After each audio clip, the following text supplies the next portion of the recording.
alhaakumut takathur hatta zurtumul maqabir. Allah subhanahu wa ta'ala anawatahariza wanadamu na kuwaambia iko siku zote alhaakumut takathur, kumewashughulisha na kuwapumbaza nyinyi wingi wa kutafuta mali.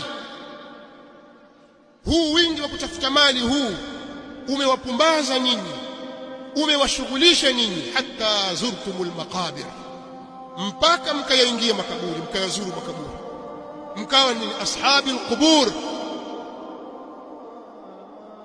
Mbio nyingi kweli kweli, uwai ukiambiwa kaa hapa usome, wajua nitakuja baadaye, mimi mbio kabisa, una haraka wewe.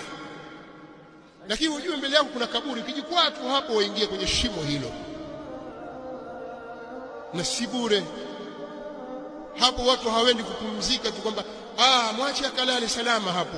Hapo ni a'mal. Madha qaddamta li nafsik, umetanguliza nini kuitangulizia nafsi yako? Hapo fursa umepewa, ndio hii kwenda mbio namna hii.